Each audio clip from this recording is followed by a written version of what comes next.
Olá, galera. Boa noite, tudo bem? Sou o professor Nicolas e estou aqui novamente a pedidos, né? Hoje da minha turma maravilhosa. Eles me pediram mais um vídeo, mais algumas explicações. E eu achei um assunto muito interessante, muito atual, nós comentarmos sobre as metas internacionais de segurança do paciente, né? Quando eu falo das metas internacionais, eu estou falando de uma organização que se juntou justamente para as metas de segurança do cliente, né? São vários estudos, foram feitas várias avaliações práticas, com várias ações para diminuir e eliminar todas essas metas que nós vamos falar. Primeira coisa, quando eu falo das metas, eu tenho que lembrar da Organização Mundial de Saúde, né, que fez esse protocolo, junto com a Joint Commission International, né, que é uma organização onde eu ajudo, eu convido ela para poder fazer uma avaliação bem criteriosa no meu hospital, para poder fazer a acreditação hospitalar, né? Que isso algumas pessoas já sabem, outras não, mas a gente vai explicando. E a gente conhecer as metas internacionais de segurança do meu cliente, né? Depois eu dou uma aula para vocês sobre a acreditação hospitalar. Quando eu falo de meta de segurança do paciente, primeira coisa é a meta 1, né? Já que são as 6 metas. A meta 1, eu falo da identificação do meu cliente. Quando eu falo da identificação do meu cliente, primeira coisa que meu aluno sabe, e eu cobro isso na prova, eu falo da segurança, né, desse paciente, desde quando ele é recepcionado da portaria da emergência, que é a porta de entrada, até ele está internado, sendo num CTI, sendo numa clínica médica, numa semi-intensiva. Eu tenho que o quê? Identificar esse cliente. Como é que eu faço essa identificação? Primeiramente com a pulseira, né? A pulseira vai ser uma coisa primordial. Eu tenho que identificar esse cliente com nome, data de nascimento, em alguns casos o nome da mãe, né, porque a gente sabe que acontece muitas dessas coisas. Quando eu falo de um ambiente hospitalar, né, uma coisa que eu já vivi muito, a gente tem que identificar esse cliente. Uma coisa rápida, né, para falar para vocês, quando o cliente tem uma parada cardiorrespiratória, em 2017, foi feito um estudo no Hospital Albert Einstein, em São Paulo, que os profissionais ficaram uma semana no hospital e eles tiveram a certeza, né, com estudos, claro, que o meu cliente, ele antes de parar, ele me mostra, sinais 12 horas antes, né? Então eu tenho que identificar corretamente esse cliente. Lembra quando a gente tem aula de farmacologia, tem aqueles 11 certos que muita gente não gosta e muita gente ama? Então, a minha primeira meta vai ser sempre identificar, chegar no quarto, olhar a pulseira, saber se ele tem alergia, perguntar o nome, se ele não estiver lá, eu pergunto para o acompanhante. Eu não posso deixar falhas nessa primeira comunicação, né? Quando eu falo da segunda comunicação, eu já uso, quando eu falo da segunda meta, perdão, eu já falo da comunicação, que é a meta 2, comunicação. Ó, eu tenho que me comunicar com a minha equipe, né? Eu tenho que ter uma comunicação efetiva, eu tenho que ter uma comunicação em alça fechada. A comunicação é muito importante para profissionais, para médicos, para fisioterapeutas, para toda a equipe multidisciplinar, né? Um exemplo que eu dou para vocês quem já foi meu aluno e é meu aluno, sabe que eu sempre falo isso. Uma comunicação efetiva, uma parada cardíaca, uma parada cardiorrespiratória. O médico vai ter tempo de prescrever 1 miligrama de adrenalina, 1 miligrama de epinefrina. Não, é comunicação em alça. É você olhando para o profissional e falando: doutor, vou aspirar 1 miligrama de epinefrina, sendo administrado 1 miligrama de epinefrina. eu tenho que ter essa comunicação. Isso eu dou um exemplo da parada cardiorrespiratória, né? Mas a comunicação efetiva e a comunicação em alça fechada são uma das coisas mais importantes que eu tenho que ter dentro de um hospital, né? Com toda a equipe multidisciplinar, né? Quando eu falo da terceira meta, eu estou falando de uso dos medicamentos, né? Medicamentos de alto risco, né? A gente sabe que os medicamentos são vastos e temos os medicamentos mais criteriosos. Temos as classes dos benzodiazepínicos, temos os opioides, temos os antitérmicos, temos os hipnóticos, temos vários. Então eu tenho que armazenar bem esse medicamento, né? Eu tenho que ter essa movimentação, porque o erro dele pode sair desde quando ele vem da farmácia até chegar na mão do profissional, né? Então eu tenho que ter essa comunicação, né? Tá vendo que uma se liga à outra. E esse medicamento de alta vigilância, de alto risco, ele tem que ser muito bem enfatizado. E aí vai depender da unidade hospitalar que você trabalha.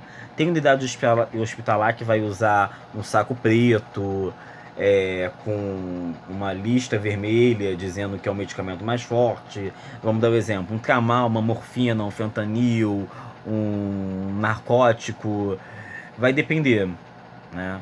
Vai depender da instituição que você trabalha, mas eu só quero que você saiba que a meta 3 é assegurar uma boa administração, segurança para o paciente. Porque imagine você administrar um medicamento errado. Isso aí já começa desde lá da meta 1. Lembra? Identificação, comunicação, e agora eu tenho que ter uma prioridade extrema nos medicamentos. O nome tem que estar certinho, a grafia, a aparência. Existem várias outras coisas que eu poderia estar falando aqui, né, sobre a meta 3, que são muito interessantes. São nomes que se parecem, são medicamentos que têm a mesma grafia. E eu tenho prioridade ter o quê? A autovigilância dessas medicações, né? Quando eu falo da minha quarta meta, né, que é uma também das mais interessantes, eu falo o quê? Da cirurgia segura, né? A cirurgia segura, eu tenho que garantir, né, que aquele cliente, que o meu profissional, ele vai ter uma cirurgia segura, livrando ele da imprudência, negligência, imperícia e imprudência, que todo mundo já sabe o significado. Ou seja, a marcação está certa, o checklist foi feito corretamente. Quem faz aula de enfermagem cirúrgica comigo sabe que eu sempre mostro o checklist cirúrgico, o local do procedimento, o paciente se ele é correto, o checklist, o time out que tem que ter. Então, quando eu falo da cirurgia segura, é cirurgia segura mesmo, né? Eu tenho que garantir. Imagine, eu vou operar a minha perna direita, mas eu vou lá e marco a perna esquerda, né? Então, é um trabalho difícil, é um trabalho árduo, mas não é impossível. E essas metas, elas têm que entrar na nossa mente. Quando eu falo da meta 5, eu falo da higienização das mãos, que é uma coisa muito importante. Não só para nós enfermeiros, médicos, profissionais da área da saúde, mas nós temos que saber, né, da higienização das mãos, tanto com água e sabão quanto com álcool gel, né? Quando eu faço a higienização com água e sabão, eu tenho que lavar de 40 a 60 segundos, né? Eu não vou fazer agora aqui a demonstração porque está um pouco inviável, mas depois eu faço um vídeo para vocês da lavagem das mãos correta. E quando eu faço ele com álcool gel, eu tenho que priorizar de 20 a 30 segundos. Agora, com álcool gel, professor, eu posso lavar sempre com álcool gel? Não, se você olhar a sua mão e ver que ela tá com alguma sujidade, ou o cliente que você está cuidando, ele tem alguma bactéria multiresistente, você tem que ir para água e sabão. Eu recomendo só, a literatura recomenda o uso do álcool gel por até 3 vezes. Se a sua mão não tiver com sujidades e o cliente não for uma bactéria multiresistente, né? Porque isso tudo acontece o quê? É infecção cruzada, né? A infecção cruzada que você vai passando de um paciente para o outro. E uma outra coisa, quando a gente fala da higienização das mãos, entrando só um pouco em higiene e profilaxia, que eu gosto, que é uma coisa que todo mundo tem que saber, não só os profissionais como os leigos, né? Nós temos as bactérias residente e a transitória. A bactéria residente é aquela que me protege, é aquela que está no meu corpo. Ela vai me proteger de fungos, protozoários, vírus, bactérias. Ela convive em mim, ela me habita, ela me protege. Quando eu falo da microbiota transitória, é aquela que eu elimino numa lavagem das mãos, é aquela que eu elimino num banho, né? Ela transita na minha pele, ela não me defende. Eu não preciso dela para sobreviver. E aí, quando a gente vê, sem falar marcas, os sabonetes que eliminam 99% das bactérias, que elimina isso, que elimina aquilo, é sabonete íntimo que vai te ajudar, você se acha protegido. Mas não. Se você usar ele todo dia, você vai estar tirando o quê? A sua imunidade. E sua imunidade vai para onde? Vai lá para baixo. Todo mundo lembrando que a nossa imunidade é feita onde? Na medula óssea, né? Nossa imunidade começa lá na medula óssea. O meu sistema imunológico ele começa na minha medula óssea. Então, se todo dia eu uso esses sabonetes que vocês já sabem, eu não vou ter uma resposta eficácia. Agora, imagine você, o cliente está lá, acamado, tomando antibiótico por 7 dias. Ok, 7 dias de antibiótico. Mas ele não sara. Aquele antibiótico está sendo água com açúcar para ele. O que vai acontecer? Vamos estudar como é que está sendo o banho dele? A enfermagem entra. Uma coisa muito importante, tanto do técnico quanto do enfermeiro. Né? Eu, por experiência própria, uma vez, já fiz um estudo que se comprovou isso no hospital que eu trabalhava. O paciente estava com antibiótico por 14 dias, não estava dando resultado nenhum nos exames de sangue dele, e aí eu fui investigar como é que está sendo o banho dele. E o banho dele estava sendo com esses sabonetes que a gente vê aí nas propagandas. Ajudou alguma coisa? Não, porque estava tirando a microbiota dele, a defesa dele, né? Mas, entramos em higiene e profilaxia, mas não é essa matéria. Eu só quero que vocês saibam que a 5ª meta internacional é a lavagem das mãos. Quando eu vou para a 6ª meta, né, eu falo de quê? Do risco de queda. E o risco de queda também é uma coisa que acontece muito nos hospitais. Que a gente também tem que se ligar que uma meta completa a outra. O risco de queda é responsabilidade de toda a equipe, né? Eu vou usar a escala de Morse, né? Que aí é mais para os enfermeiros, não para os técnicos, que eu tenho 6 critérios, que ela tem um risco baixo, tem um risco moderado e ela tem um risco alto. Não vou explicar a escala agora, que ela só cabe mais aos enfermeiros. Mas eu quero que vocês saibam que o risco de queda é uma coisa muito importante. E o risco também de prevenir lesões por pressão. O risco de queda, eu tenho que levantar sempre as grades do meu cliente, deixar o cliente sempre com a cama toda abaixada. A gente sabe que contenção é uma conduta médica, não é uma conduta do técnico nem do enfermeiro. Então a gente tem que seguir isso, né? E a gente sabe que se a gente deixa o cliente acamado numa posição por várias horas, ele vai abrir lesões na pele, que antigamente era úlceras por pressão, mas em 2017 mudou para lesões por pressão, que tem 4 estágios: estágio 1, estágio 2, estágio 3 e estágio 4, que em outro momento eu vou explicar para vocês cada um desses estágios. E ainda tem o estágio 5, que é o não estadiável. Então eu quero que vocês saibam que o risco de queda, eu tenho que proteger esse meu cliente com coxins, eu tenho que proteger ele com travesseiro, com tudo que puder estar ao meu alcance. Todo cliente que interna, ele é risco de queda. A visão do enfermeiro Nicolas é essa. Temos a escala que a gente tem que seguir, mas todo paciente é risco de queda. Por mais... Tem hospitais que usam, é risco de queda só o paciente que é idoso, o paciente que toma um remédio para dormir, um benzodiazepínico. Não.